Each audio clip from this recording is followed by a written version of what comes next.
Okay, now, mainstream media is under fire. This after the Washington Post, the New York Times, and NBC News first reported, then retracted stories that the FBI warned Rudy Giuliani he was the target of a Russian disinformation campaign. Joe Concha, media columnist for The Hill, Fox News contributor. How you doing, Joe? Before I let you go, Washington Post said this. It appears that competitive pressures and a lack of a response from Giuliani and his representatives on deadline helped push the stories in the wrong direction. To you, I turn it over.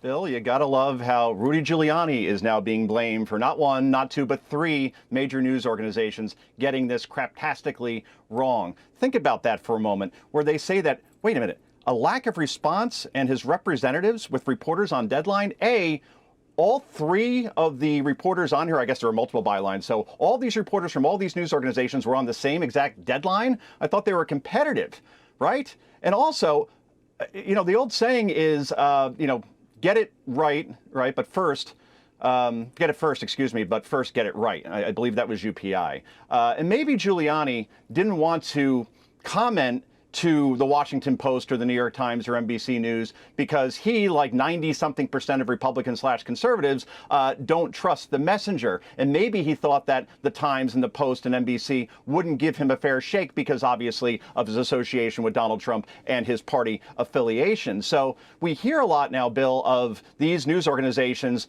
bravely owning up to their mistake by issuing retractions. The way you own up to this is to reveal the source or sources that burned you and who embarrassed you in this situation. This isn't Deep Throat we're talking about, some noble whistleblower that decided to come forward and, reveal what was going on in terms of Rudy Giuliani in Russia, which, please, can we just give that narrative a rest already, considering what we saw happen with the Russian bounty story, if you remember. They got that one wrong, too. That was a big deal during the first presidential debate that Joe Biden brought up repeatedly in hitting Donald Trump on. Turns out the story wasn't true. Of course, the retraction came after the election when it really didn't mean all that much. So again, here's what we have. The allegation gets 100 times the coverage, Bill, that the exoneration gets, and we're not seeing any accountability in terms of any public reprimand of any of the journalists that were involved here because they got a narrative they wanted to believe, they ran with it, and now you do a retraction, fine, but it'll happen again. Until this source is revealed, Bill, he will be used or she will be used again, and I guarantee you was probably used for 4 years during the Trump administration for all these anonymously based stories that no one can verify either way.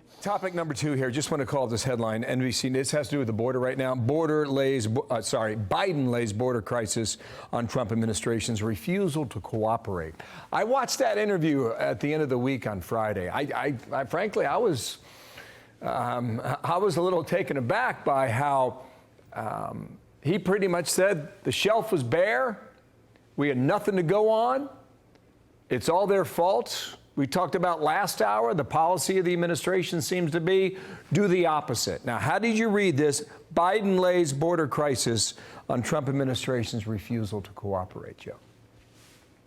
That's interesting, right? There are a couple words missing within that headline, Bill. It should read, as it did for 4 years during the Trump administration, Biden, here's what's missing. Without evidence, falsely lays border crisis on Trump administration's refusal to cooperate. It was the president's own words, and we know this because every interview with migrant after migrant after migrant said it was Joe Biden's words and rhetoric that welcomed them to make this journey to the U.S. border. And the numbers are the numbers, Bill. He could blame Donald Trump all he wants, but we've never seen numbers like this, particularly when it comes to unaccompanied children. And it seems that the term kids in cages has been completely retired. I think that happened on January 20th. We no longer call these facilities that. They're just migrant facilities and not kids in cages that we heard so often from 2016 to 2020. Without evidence. Joe Concha, thank you, sir, coming in today. More to come on this, right?